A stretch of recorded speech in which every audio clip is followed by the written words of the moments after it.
Jama'a assalamu alaikum masu sauraron mu tare da masu kallon mu baki daya.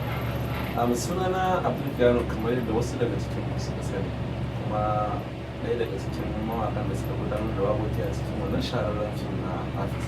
So ina alfahari kasancewa na a matsayina na mawaƙi kuma na zama ɗaya daga cikin wanda suka gudanar da waƙa a cikin wannan fim na Hafiz.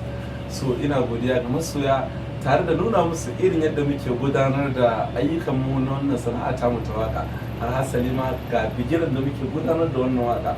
A takaice dai wannan shine inda muke gudanar da wannan waka ta mu, domin kai tsaye ma zan iya ce muku ga yadda wannan waka ta Hafiz ta kasance da kuma studiyon da aka gudanar da ita.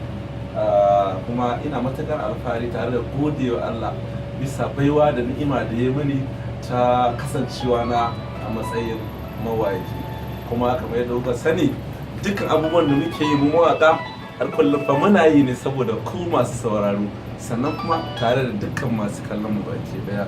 So kuma alfaharin da zan yi na kasancewa na mawaki tare da kasancewa na a cikin wannan masana'anta ta Kaliyo. So ina ƙara jaddada godiya na ga mahalicci da ya bani wannan baiwa. So kuma nake ƙoƙarin aiwatar da ita, ko kuma in ce nakan yi ƙoƙarin ga ta yi amfani a bigiran da ta dace, kamar yadda zan ce duba da wannan waƙoƙi da muke yi, kusan duk wanda zai kalle su zai san baiwa ce daga mahalicci. Domin wai Hausa suka ce wai jahili baya waka, domin ita waka ba zance wace ba, baiwa ce.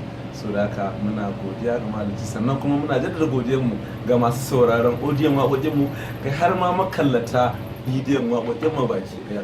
Kamar yadda kuma muka gudanar da wannan bidiyo na waƙoƙin Hafiz, zaman tare, musayar so da sana'a da dai sauran waƙoƙin mu. To insha Allah muna kan hanya ta dawowa mu aiwatar muku da wasu sabon waƙoƙin mu, ma'ana bidiyo kenan baki ɗaya. Anan nake cewa na bar ku lafiya.